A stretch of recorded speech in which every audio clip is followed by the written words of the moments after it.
on Wednesday by Docomo Pacific. Tomorrow's Islands today. And Calvo Enterprises, Inc. KUAM News headlines are presented by Calvo's Insurance, protecting Micronesia for 85 years. Matson and the Adai Itano program. Apply at matson.com and McDonald's of Guam. I'm loving it.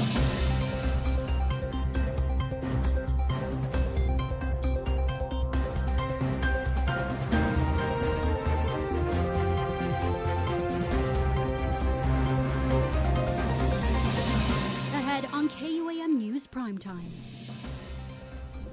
We continue to honor our greatest generation at the Government House, where the 82nd Manengan Memorial Ceremony is being held. I'm Don Sulet with the stories of our island's war survivors coming up. And school children throughout the island got ready, got set, and got back in class. Coming up, we'll show you the first day of a brand new school year. And on the first day of class for many students, we close out with our segment highlighting the top students from class of 2026. Good evening and half a day, everybody. It is back to school day. I'm Jason Salas, and these are your top stories. And as such, many thousands of islanders probably enjoyed the last day of summer yesterday, either spending a day, one last day, in fact, at the beach, hanging out, or getting one last nap in before locking in and getting up early today for the annual fall tradition of back to school. All programs got ready and made it fun. A whole lot of preparation, some prayer, excitement about learning, and a few nerves, probably more from parents than from students, could be seen island-wide this morning. All public schools and several private and charter programs headed back to class for the start of the new school year. I think it's really exciting. You know, my daughter, she's really excited for us to see, you know, the school she's attending and to see her friends, meet her friends. You know, it's nice. It's a good feeling. Yeah. It's the annual reboot of a weekday routine, with families readjusting to their morning commute. We gave each other morning hugs. Yeah, she likes her morning hugs in the morning. And she just got washed up, ready. We made her lunch. Up north, the administration and faculty at Wanam Guerrero Elementary School had their campus on Harmon Loop Road cleaned, prepped, and welcoming, returning kids back and introducing first-time students to the environment that's their new home away from home. Well, you know, we had to prepare the school for everything, you know, like paint the school, paint the deck, you know, prepare everything that the kids would need, and they come into a school that is ready to, you know, serve them. All educators worked hard to make today possible, to make it special, and to let kids have a wonderful time in class. I know the teachers are really excited to see the kids again, you know, because they all got their rooms all set up and ready to go. So they're expecting them to be coming in, and they'll be all happy to see them. Moms and dads join teachers in the high expectations they have for their little learners. I'm looking forward to seeing her, you know, grow and you know, gain more knowledge. You know, she's a smart girl already, so you know, there's so much more that, you know, to expect from her. So we're excited for that. Yeah. I think with her, she's just really excited to be with her friends. Yeah, go back with all her friends. Yeah. Well, we just want to make sure that we get our kids on the right path and they do well in their testing and everything, so that we get better scores. Seeing her progress, you know, get older, get smarter. All right. That's about it. Yeah. And setting the tone for the year ahead was one student showing that she's already getting high marks in perhaps the biggest lesson of all. What are you most looking forward to this school year? Make friends. All right. Well, we are going to move from Harmon Loop Road about maybe 11 miles down that way, where we bring you a look at Government House, where local leaders honored Guam's greatest generation with the 82nd annual Manengan Memorial Commemoration Ceremony. Reporting on this story is our Don Sulat. This year's Manengan celebration was a little different. Instead of having the ceremony celebration at the traditional site due to Super Typhoon Bobby affecting the Marianas in July, this year the 82nd Manengan Memorial Celebration was held at the Government House on Sunday, August 9th. Participants include our island's war survivors, their families, military members, and local leaders. Among the attendees is war survivor and Army veteran Juan C. Beneventi. Beneventi was just a child during the Japanese occupation of Guam 82 years ago. The war survivor telling attendees how he and his family had to hide in the northern jungle of Guam. Beneventi recollecting how his father was forced into the Japanese work camps to build fighting bunkers in the village of Tumon, which can still be seen on the shoreline today. His father was only allowed to visit Benavente and his family on Sundays but had to return to the camp the same evening. It was July of 1944 when Benavente's father relocated his family further in the jungle. The Army veteran says one day when they were out in the open harvesting fruit, they were discovered by a Japanese messenger and were instructed to assemble at Ukudu. When we got there, some 300 of us were marched north to the Stilbuki Sanction jungle. We had no Japanese guard, but a lone Okinawan with a rifle. A few days after arriving at the Stilbuki Sanction camp, as the sun was going down and families were cooking their evening meal, a spotted plane saw smoke rising from the jungle floor. We were subjected to artillery fire from the American fleet, which was due to the west and no more than 10 miles away. Continuing the legacy of our greatest generation is Christine Manglona, whose grandmother was a war survivor. Manglona recollecting how her late grandmother was saved by a Chamorro man who was a translator at the time. Manglona says that her grandmother had said some rather explicit words towards the Japanese soldiers. Rather than repeat her words, he courageously told the soldiers, she said she is proud to work the fields for the Japanese. That simple act of compassion saved her life. Years later, that brave translator would become her husband, my grandfather. Grandma told us that Grandpa quietly risked his own life many times by changing words to protect fellow Chamorros. Though this year's ceremony may be different, it does not take away from the importance and history that Guam's people faced 82 years ago. Reporting for KUAM News, I'm Don Sulet. Well, the search continued this morning for a 28-year-old man that went missing in the waters off Gun Beach over in Tumon. As of 9:15 a.m. today, GFD reported no change in the man's status, with rescue personnel, GPD, and the Coast Guard currently conducting search operations in the area. The Navy's HSC-25 helicopter units expected to join the effort shortly to conduct aerial flyover searches. The search began Sunday after a 911 call was made about 5:16 in the afternoon of a possible distressed swimmer over at Gun Beach. The man was last seen without a shirt and wearing multicolored shorts. Authorities continue to ask boaters or anyone around the area to remain vigilant and keep an eye out for him. Anyone who sees the missing swimmer or observes anything that might assist search crews is urged to immediately call 911. The search is ongoing. Speaking of GPD, Guam's Finest has identified the 4 people involved in the fatal August 1st crash along Route 4A over in Talofofo. Police identified them as Devaya Julia Crisostomo, who is 19, Michael Ujoa, 33, Juanita Ashley Vilena Kirigua, 42, and Kalena Haani Saeka Augustine, 18 years old. Crisostomo had been hospitalized in critical condition following the crash but died on August 6th. GPD said all next of kin have been notified, and according to preliminary information, the vehicle was traveling eastbound on Route 4A when it ran off the roadway and collided with a utility pole. GPD extends its condolences, as do we, to the Crisostomo, Ujoa, Kirigua, and Augustine families. The crash remains under investigation.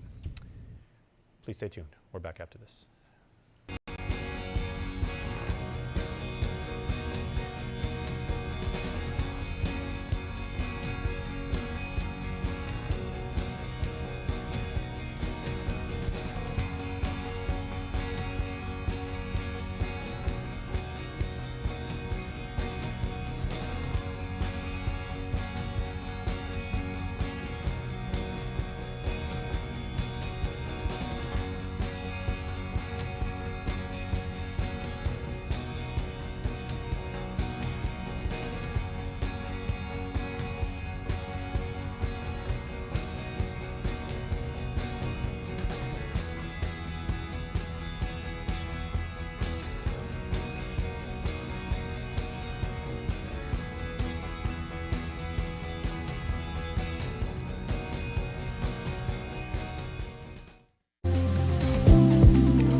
Let's do this.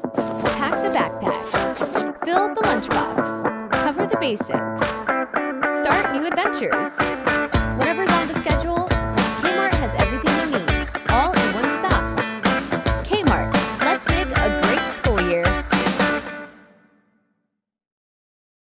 It's our #1 industry. As Guam's largest employer, tourism supports more than 50,000 jobs. In fact, 1 out of every 5 jobs is tourism-related. Annually, tourism generates over $163 million in tax revenue. Without it, every household would pay an additional $3,700 per year. From real estate to retail, tourism has a positive impact on every industry, helping make Guam a better place to live, work, and visit. Support tourism. Brought to you by the Guam Visitors Bureau, celebrating over 55 years of tourism. Head of the class of 2026 is proudly presented by Bank of Guam, the People's Bank, and DCSP 21 DBA Amentum. Well, to complete our profiles of last year's graduating class, we introduce you to the valedictorian and salutatorian from Teason High. Hi everyone, my name is Caitlin Ong and I am Teason High School's class of 2026 valedictorian. So some highlights from my high school career include me having the opportunity to a program where I was able to go off island and meet new people as well as learn more about. The other one was being able to paint a bus stop like near Teason, especially since it's taken like multiple years for the National Honor Society to like plan it. And lastly, our class council winning Power 98's Lift Up People's Choice Award. I plan to pursue a degree in nursing at the University of Guam in hopes of becoming a registered nurse in the ICU department or the med-surg department. Stay consistent and your hard work will one day pay off. Keep a positive mindset and remember that no matter how hard life gets, continue to keep persevering. To my family, friends, and teachers, thank you all for the support you have shown me. It is now who is able to smile through hardships and be able to give life. Gratitude for you all, especially since even when I was on the brink of breaking down and at the top, you all were there to support me. Hello, my name is Jessica Sharf and I'm the Teason High School class of 2026 salutatorian. A major highlight from my high school experience was having to be part of Guam's first ever criminal justice conference. To being a student, I was also a senior ambassador, which helped me gain confidence and taught me how to properly plan and organize events as well as network. And my favorite lesson I've learned from the class is not always the first person in line or the smartest person in the room, but rather a person who lifts others up when they need help and stays and shows up when things get tough. Now that I've graduated, I plan to attend the Guam Community College and major in visual communications to get an associate's degree, which I plan to use in a graphic design, marketing, or a film media career. A piece of advice I have for underclassmen is to not be scared of change, but rather embrace it. Change can be scary and intimidating, but you'll never know the kinds of people that you'll meet or the experiences that you'll have if you don't go for it.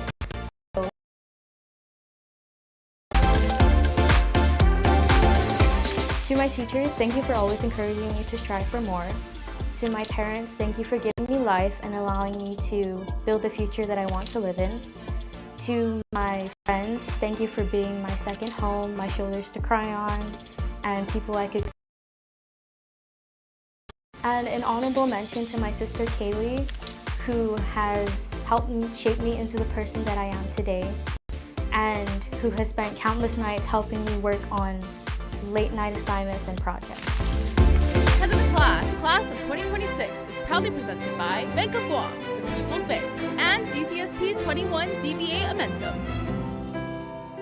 Now, many of you joined me on Instagram this past weekend when I was live streaming from GPO in Tamuning for a super cool event that touched hearts and expanded families and was all smiles. Here's more from Gaines' animal adoption event. A mall can be many things, and you can get a lot done under a single roof.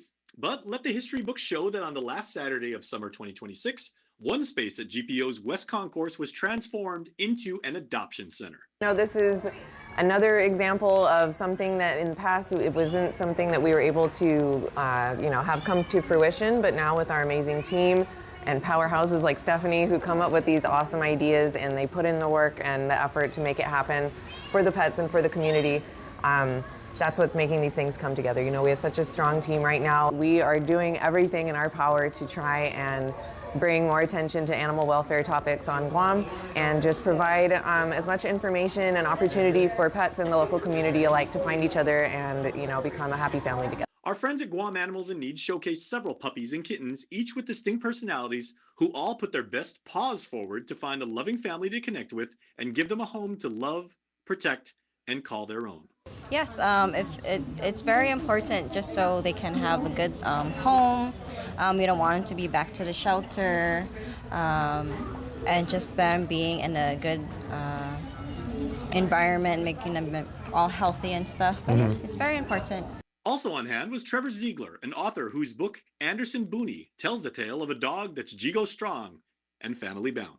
The plot is about a dog named June who has a little brother, and she ends up finding Anderson, but her brother gets caught in one of the traps, and she doesn't know how to get him out. So she goes to get help from her pack, essentially, and that's basically the rest of the story is her trying to find her brother because she ends up losing him, and then trying to find her own purpose on Guam and her life as a Booney dog. The event also got the word out about the SNP clinic, responsibly spaying and neutering pets to ensure we get the massive stray population problem under control. We'll be in Sinahanya again this time, and we'll be there from Tuesday the 10th, 11th through the following Friday. But if you happen to miss the event, swing by GPO across from the Levi's store all month to meet more adorable animals and find cool activities to help NBC's Clear the Shelters national campaign. Still there, and that's why stuff like this is so important. And the more visible we are in the community, the better, right? So why not bring it into our shopping centers and things like that and have the community involved with the solution? Absolutely. Then ladies, if you would join me, this is a place of love.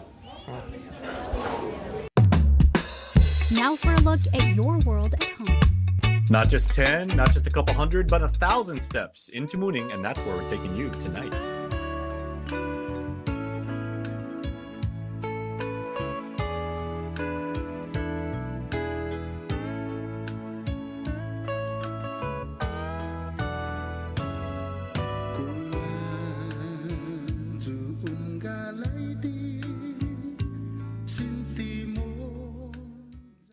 Now it pays to spread the Better Together experience. With our brand new referral program, you can earn up to $150 in account credits for every referral you bring in. That's right, family, neighbors, friends, even your coworkers. Just pass them your account name and account number. When they sign up for Docomo Pacific service and drop your info, cha-ching! Credit applied. So spread the word and start stacking those savings. Additional conditions may apply. Docomo Pacific, we're better together. Don't need to work, babe, keep the smile on your face. The moments you can't replace, and I'll be around. Whoa. You can count on me. You can count on me for life. Wherever life takes you, we're always here for you. Calvo's Insurance. Count on us for life. When a crispier McCrispy strip is created, only the best sauce will do. Behold, chicken Caesar greatness. Caesar sauce at McDonald's for limited time.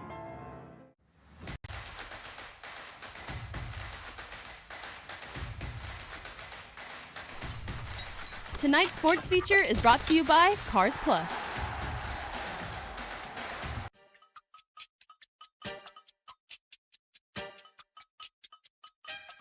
Wesley kicks out. Simon, big three. Oh, baby!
Wisely kicks out. Simon, big three.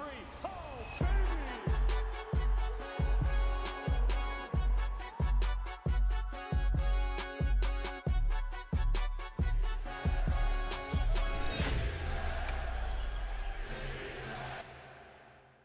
GU Self Storage, located in Harmon next to McDonald's, offers a variety of storage units. With rates starting as low as $95 per month, we offer complimentary use of dollies, push carts, Plines hand trucks, and pallet jack, with a fully covered loading and unloading areas and ADA accessible units. We offer 24-hour CCTV surveillance monitoring, alarm, and individual pin-coded gate and door access, because your safety is our priority. GU Self Storage, voted Pika's Best in 2024. Call 671-648-7867 today.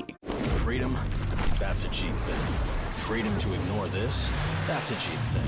Sacrificing facial hair to nature and involuntary blood donations, cheap things. No one signs up for an 800-pound bear chase, but if it happens, cheap thing. VIP parking, exfoliating, treating gravity like a suggestion, saying it'll dry. Free-range parenting, forgetting if that's a moose or an elk, all cheap things. Remembering without saying it, couldn't be more of a cheap thing. Sweating your tail off, freezing your tail off, an American saving another American's tail. Cheap things. Making a cheap vehicle for only people with cash like him? Not a cheap thing. Or confusing capability with unaffordability? No, not a cheap thing. Making adventure affordable? Now that's a cheap thing. So we're bringing you more cheap things this year, because cheap things should be everyone's thing. News Bites is brought to you by Docomo Pacific, Better Together, and Fresco Clothing, original custom design apparel of Guam and the Marianas. Okay, everybody, new week, new batch of News Bites to tell you about. These are the amazing things going on in our community. First off, the Run Against Crime, right? We're going to get out as a community. We're going to participate in this fun, awesome event. It's on the 22nd, and we are going to take a stand against crime. Starts and ends at McDonald's in Agana. That is not a typical running course, and that's awesome because it's an added challenge. Please make sure to go check it out. I've got an interview coming up. You can watch it on YouTube with my good friend Divina Evaristo. We are going to talk about that. Always been a big thing, and it's a special anniversary coming up, so we will see you there. Please make sure to register. All right, Fair 2026. When I was just coming out of UOG, I worked at the Pacific Hotel and Restaurant Expo like a couple times. Absolutely amazing. If you're in hospitality, if you're in marketing, if you are in business, if you just want to see how committed Guam is and how much of our DNA is in the hospitality industry, please swing by Fair. You are going to be amazed at the way the hotels show out, at the vendors, at the services, at the new tech, at the level of customer service there is. It's absolutely amazing. This is on the 19th, 20th from 9 to 5 over at the Hyatt. Some of my best memories as a young marketing student were going over to Fair. It's absolutely amazing. All right, and then GPO, hang out at the mall. I did this past weekend. I was there on Saturday. I got something good to eat. I paid a bill. I had a blast. And you know what? If you swing by GPO, there are always some things going on each and every weekend. Live Chamorro Dancing by Pipit. There are the August pop-ups. And PBS Kids Live. Watch a live show being produced. Absolutely amazing. Here's your birthday shout-outs.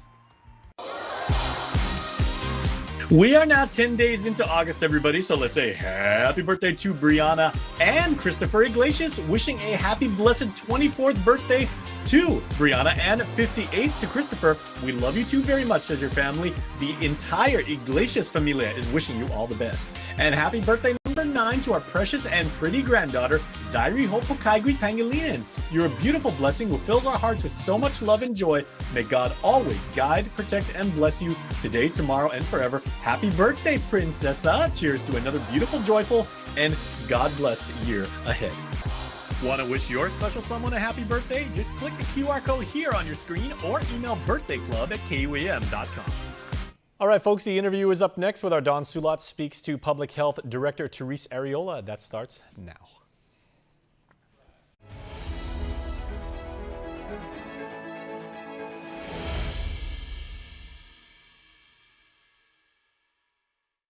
Hafide Todo Samsu Santiro, I'm Don Sula, and I'm joined with the Director of the Department of Public Health and Social Services. And fun fact, as most of you know, I used to work here as a Public Information Officer, so my former boss, Hafide Biba Lunes, Director. Biba, Don, thank you, KUAM, thank you, people of Guam, for just wanting to have a conversation with me. Of course, thank you. I know you're a busy lady. It's okay. Director My of the job. largest line agency in the government of Guam. But you've been making, your department has been making headlines lately regarding childcare, specifically the Childcare Development Fund, or CCDF, handled by the Division of Children's Wellness. Yes. But and thank you again. We want to give you this platform to talk about it, especially amidst all of the concerns brought up by childcare providers recently. So, just to give context to our people, the Childcare Development Fund, can you give us a little bit of what that is and how that actually plays a role to assist, public health works from birth Sure. to late of life? Sure. The Department of Public Health and Social Services have 7 divisions.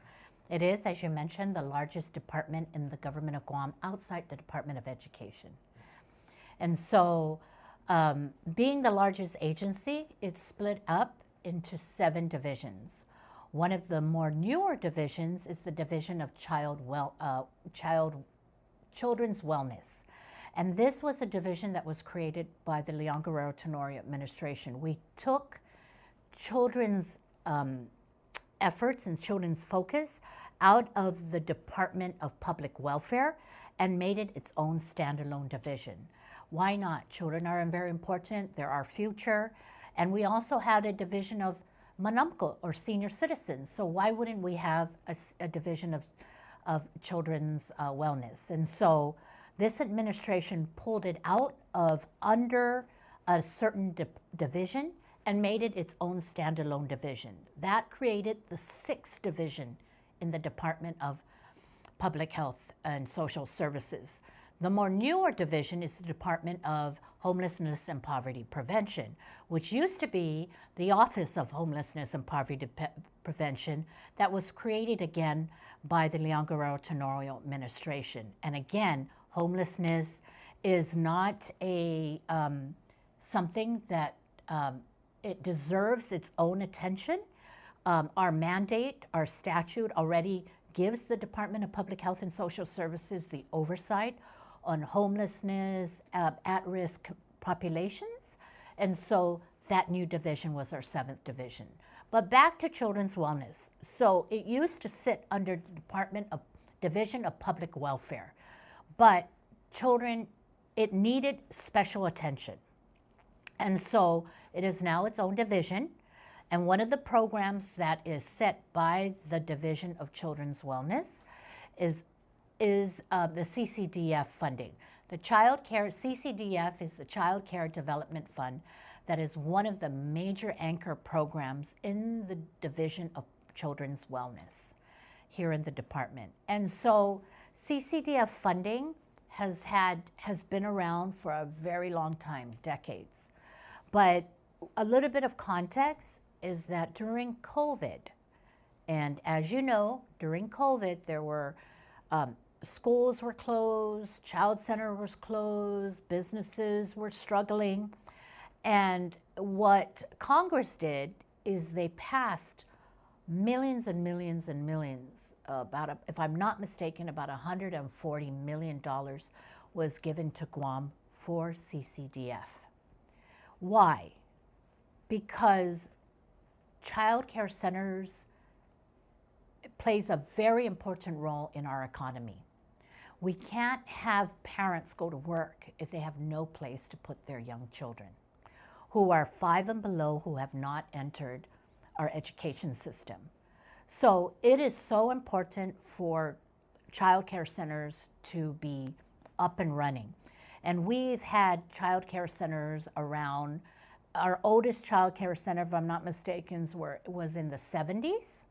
And then we have a more recent child care provider who came on board just during the COVID years when a lot of the funding started coming around. I don't blame them. They saw an opportunity, but they're one of the newer ones.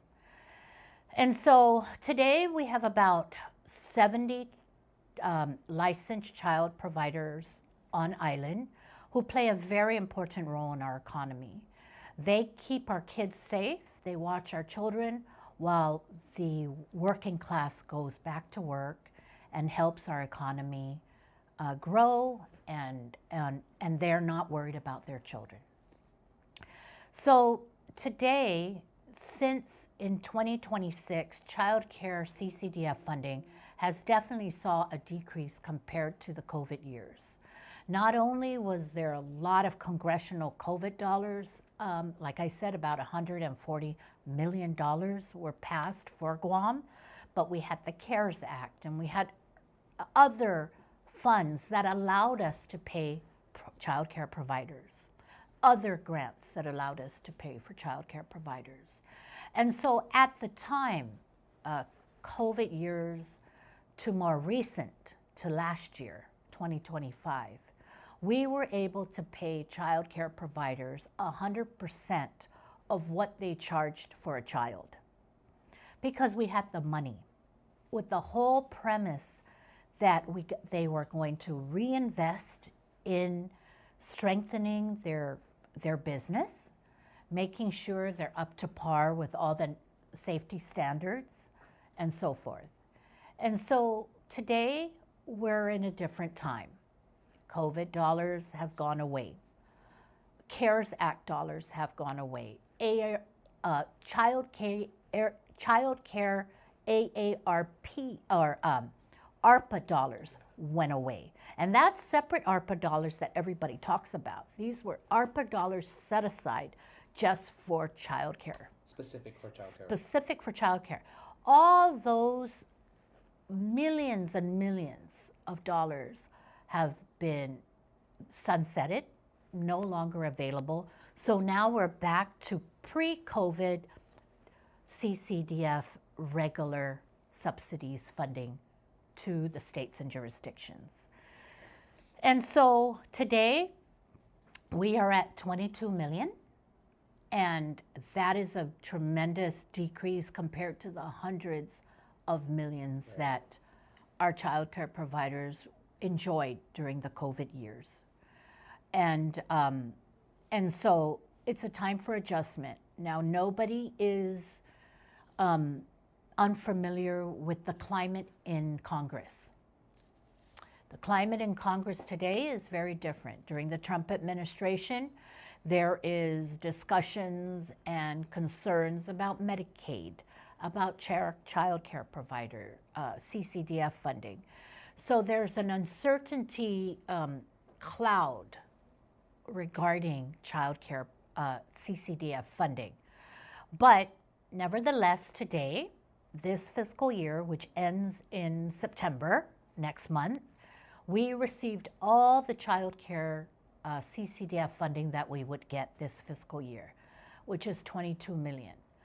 Thus, the request to the legislature, when I'm so pleased, and I want to thank all 15 senators who reacted to the governor's bill when she brought down a bill before the senators asking for initially 11.4 million, but after we received all the dollars, it balanced out to about 7.6 million. So this morning, so timely, this morning, the senators went into session and they passed 7.6 million to cover up to September 30th child care centers' invoices. So child care providers are in good shape. We are going to process all their remaining June invoices, July invoices that have passed the mustard and are considered clean claims.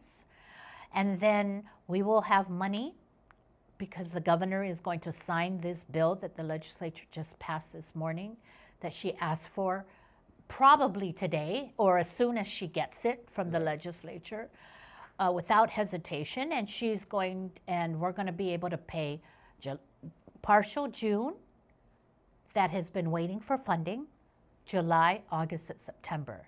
But the interesting thing is it's a reimbursement. So child care providers must provide the service first and then we pay it.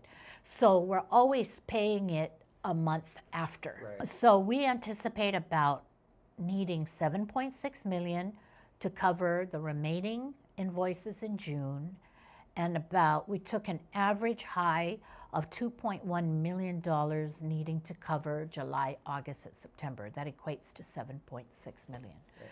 So I'm very pleased. I'm sure the providers are very pleased.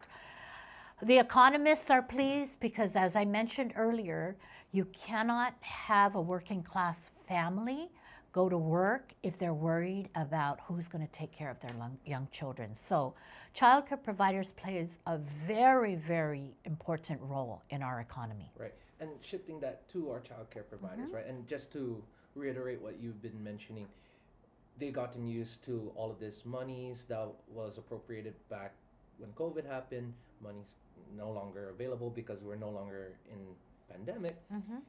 So that's an $80+ million decrease from what they're used to. Sure. And notably so, they got used to that, and now they're kind of worried.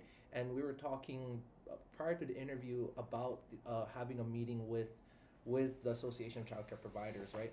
Yes. And yes, like you mentioned, we want to make sure people go to work. We don't Absolutely. want, like it said, it takes a village to raise a child, right? So Right. we want mom and dad to go Yes.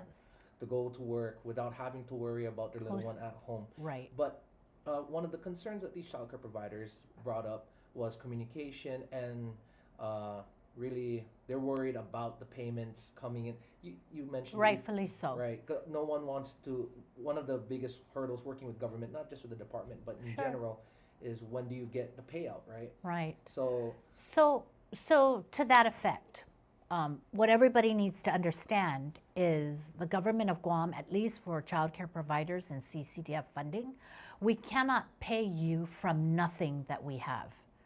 So thus the request to the legislature by the governor to, for the first time ever, put local dollars into childcare providers' subsidies. So remember, for decades, we have always paid childcare providers 100% from federal dollars. Local dollars have never contributed to the childcare providers. This is the first time, and moving forward, we're going to need that local investment, if you will, to the childcare providers. So for the first time, childcare providers are getting a mix of dollars, not only federal dollars, but now, for the first time this fiscal year, through the passage of the governor's bill and unanimously passed by the legislature, local dollars will play a role in paying out our childcare provider subsidies. Only Pizza Hut lets you surround your favorite pizza with greatness. Get a medium one-topping stuffed crust pizza for just $14.99. At that price, it's irresistible. Get yours today, only at Pizza Hut, the island's best. So, yes, they may have been accustomed to certain things. During COVID, we expanded the eligibility of children. At one point, we even allowed that first responders' children are covered. That was under Typhoon Mawar, right? Yeah, And the income Mawar, threshold right. also. And so we have since rolled back certain things. What are the changes?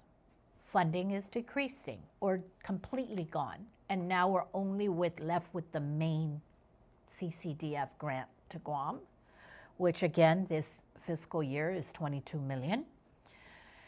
We are the first responders that were allowed to take advantage of a child care subsidy has been rolled back in 2025, so they no longer, they're out of the mix. This year alone, in January, we reintroduced what was already there prior to COVID, family match or parental match of up to $75. And really just trying to slowly roll back to what the true purpose is regarding Child Care Development Fund. And that's to help the low, middle, or lower class families that, one, must prove that they're working 2, that they're going out and getting an education. Or 3, that they're working towards truly finding a job. Because how do you bring your little ones to interviews? How do you bring, you can't bring your kids to school. What you're trying to advance yourself in education so that more opportunities for job are available to you. So that's really the main premise of CCDF, is to help the low middle to the low income families who are trying really hard to do what they can to uplift their status and their economic or financial status. Right. They're going to school or they're going to work. Right. And we touched on also that, and can you also share some details too about working with the Childcare Yes. Association? A wonderful group of people, because as I mentioned, many of them, a majority of them, have been in this business for a very long time, for decades. There are newer ones that came into this business, if you will, during the COVID dollars, when the COVID dollars were available. Now, they saw an opportunity and they got into the business, but they're one of the newer ones. And so, and at that time, the newer ones went into a time when we were paying 100% of their tuition, if you will, or childcare tuition. Yeah, their rate for the kids. The rate right. for the kids. The most expensive one is $4,000 a child. And that's the real extreme high, and that's the newer ones who have come in during when there were millions and millions of dollars available. Now, those newer ones, those providers who are accustomed to getting paid $4,000 a child, things have changed. We're no longer paying them $4,000. There's a max fee. And so you might be hearing a lot of complaints and concerns about their business closing. And to them, I say this: we want you to stay in business because we need your business to be on board. But like any business, you need to adapt to the economic highs and lows of our economy. And so, and you can't truly be dependent on CCDF funding. You have to be able to say, what's your revenue mix that's going to allow my business to survive or to hang on there while CCDF funding is either slow coming or reduced.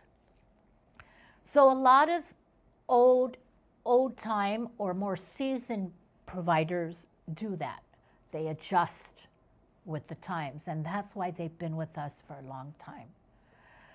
And then the newer ones are just have to do that, or they will be out of business for certain. Right. And the department's goal really is, like you mentioned, we don't want anyone to go out of We business. don't want anyone to go in business, right, but competition's they good, have to do their own internal decisions in their own business, because we don't tell the child care providers how to run their business or what kind of mix.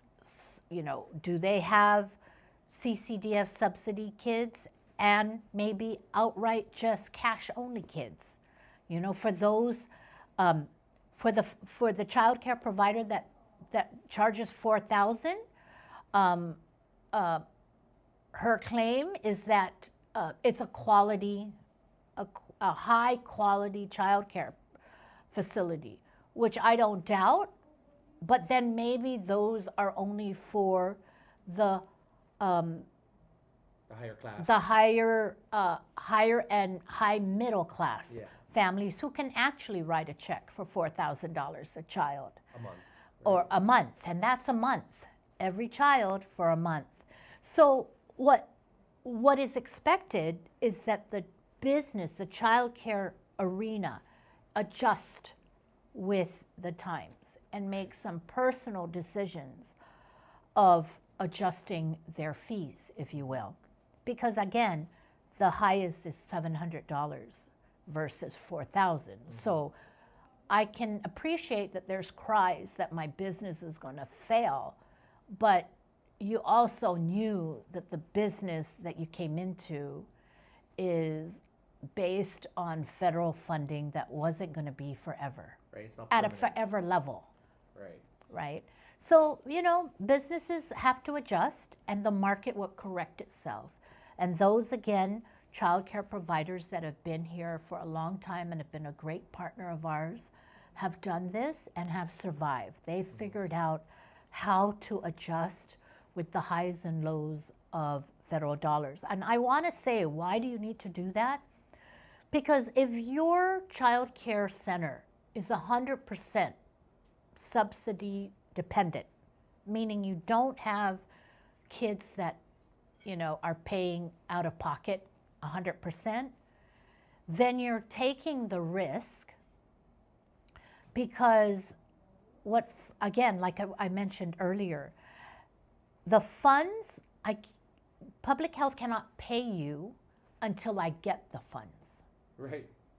I can't pay you out of nothing, right? And that's kind of where we are this fiscal year. I couldn't pay the remaining June invoices because I didn't have any more CCDF funding. And so for the first time again, the government of Guam, our policymakers have to ask, and I think they've made, just with their vote this morning, they have said child care providers are important to our economy, and for the first time, local dollars is now in the mix. Right. Now, how's the future look for CCDF funding? I don't know, because CCDF funding grant is unlike any other grant. There's an anomaly. When you know, I've been doing grant management for 15, 20 years. And when you write to a grant, you normally get an award letter that says, congratulations, you're going to get $22 million this fiscal year. CCDF grant is not like that. It's so different. You will know what you get at the end of the year. In the past, prior to the Trump administration, we were able to at least have steady quarterly allotments. So we knew every quarter what we were going to get. When the new administration came in, the new federal administration, the Trump administration, because of their concern on Medicaid and child care providers, they were reassessing the program. And in doing so, the allotments to Guam and to the states, by the way, this is so not just for Guam, the states are all struggling with this. The allotments of our federal dollars became haphazard. It was, for example, we didn't get it early October. We got our first allotment on November 20th. And then we didn't get another allotment until April. And then we didn't get our final allotment until right on July 21st, around Liberation. Wow. So we didn't even get 4 allotments. We got 3 allotments. And how do I know that's it? Because on the final allotment, it was said, this is your total amount. So it's, but the only thing that gives me comfort is that CCDF goes by the number of children in his previous fiscal year. So we can assume in 2027, which starts in October, that we'll probably get the same amount. If we don't, we have 2,730 children in the CCDF program.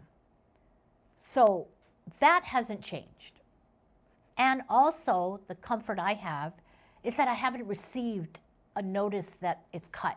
Right. So, absent the notice of cut, knowing that CCDF funding is based on prior fiscal year's number of children, we are likely, there's a high probability that we will get the same amount of CCDF federal funding For the next fiscal year. for the next fiscal year. So anticipating that, we obviously need the same amount that the senators passed today for FY27, keeping everything the same, not having more children. So the good thing is we don't have a wait list right now for the middle to low income families. Guam's auto appearance specialist, Elegant Reflections, has been providing the automotive industry with professional detailing and car care products at its highest quality, from complete detailing, full interior detailing, exterior detailing, headlamp restoration, hand washing, seat and carpet shampoo, engine degreasing, undercarriage cleaning, paint sealant, fabric protection, paint oxidation removal, and so much more. Visit us at our new location. Call 646-5555 for an appointment. Elegant Reflections, Guam's auto appearance specialist, over 20 years of experience. Slow roasted chicken at Taco Bell. It's inside the new Cantina chicken rolled quesadilla. Yeah, it's in there. He gets it. The new Cantina chicken rolled quesadilla, only at Taco Bell. Freedom, that's a cheap thing. Freedom to ignore this, that's a cheap thing. Sacrificing facial hair to nature and involuntary blood donations, cheap things. No one signs up for an 800-pound bear chase, but if it happens, cheap thing. VIP parking, exfoliating, treating gravity like a suggestion, saying it'll dry. Free-range parenting, forgetting if that's a moose or an elk, all cheap things. Remembering without saying it, couldn't be more of a cheap thing. Sweating your tail off, freezing your tail off, an American saving another American's tail. Cheap things. Making a cheap vehicle for only people with cash like him? Not a cheap thing. Or confusing capability with unaffordability? No, not a cheap thing. Making adventure affordable? Now that's a cheap thing. So we're bringing you more cheap things this year, because cheap things should be everyone's thing.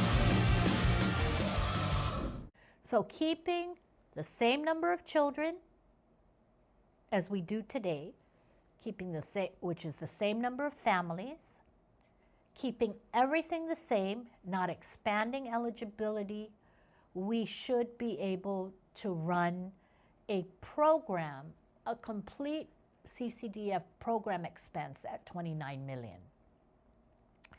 So, so that's where we at. So working with the child care providers, I had the great honor of meeting with child care providers recently. And they have, of course, concerns about the timeliness of funding. Right. So that they can timely get paid. In FY27,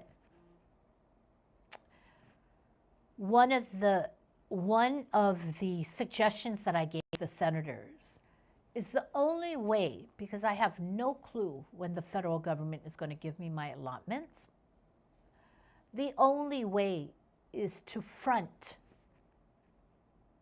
the funding first through local dollars.